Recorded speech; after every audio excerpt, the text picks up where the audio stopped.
আসসালামু আলাইকুম, career flow YouTube চ্যানেলে আপনাকে স্বাগতম। ১৩৩০ পদে পল্লী দারিদ্র্য বিমোচন ফাউন্ডেশন পিডিবিএফে নিয়োগ বিজ্ঞপ্তি প্রকাশ। আবেদনের শেষ তারিখ ১৪ এপ্রিল ২০২৫। আবেদন ফি ২২৩ টাকা ও ১৬৮ টাকা।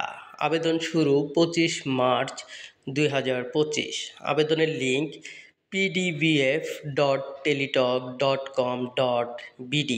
দেখুন কোন পদের জন্য কী রকম যোগ্যতা। উপজেলা দারিদ্র্য বিমোচন কর্মকর্তা, এটি নবম গ্রেডের একটি পদ। বেতন স্কেল হবে ২২,০০০ থেকে ৫৩,০৬০ টাকা। পদের সংখ্যা ১৫৫ জন। শিক্ষাগত যোগ্যতা সরকার কর্তৃক স্বীকৃত কোনো কলেজ বা বিশ্ববিদ্যালয় হতে কমপক্ষে দ্বিতীয় শ্রেণী বা সমমানের সিজিপিএ সহ স্নাতকোত্তর বা সমমান ডিগ্রি। শিক্ষাজীবনে কোনো ক্ষেত্রে তৃতীয় বিভাগ বা শ্রেণী বা সমমানের সিজিপিএ গ্রহণযোগ্য হবে না। গ্রামীণ জনগোষ্ঠীর আর্থসামাজিক উন্নয়নে কাজ করার মানসিকতা সম্পন্ন হতে হবে এবং উপজেলা প্রশাসনের সাথে সমন্বয়, কর্মী ব্যবস্থাপনা, ঋণ ও সঞ্চয় ব্যবস্থাপনা সংক্রান্ত কাজে আগ্রহ থাকতে হবে।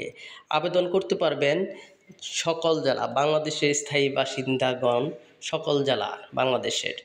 আর মাঠ কর্মকর্তা, এটা ১২ গ্রেডের একটি পদ। বেতন স্কেল হবে ১২,৩০০ থেকে ২৭,৩০০ টাকা পর্যন্ত।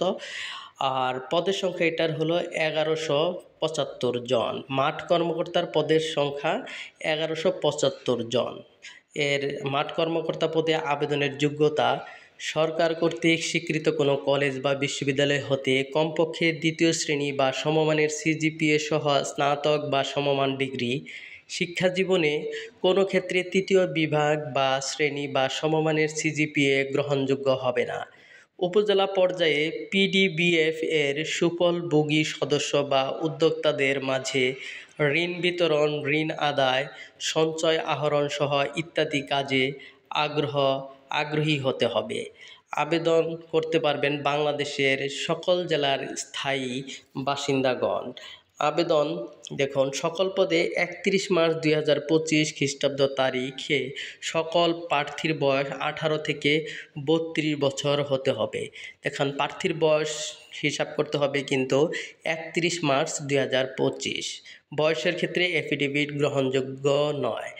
মৌখিক পরীক্ষার সময় সকল সত্যায়িত কপি দাখিল করতে হবে। সত্যায়িত লাগবে না, ফটোকপি উল্লেখ করেছে এরা।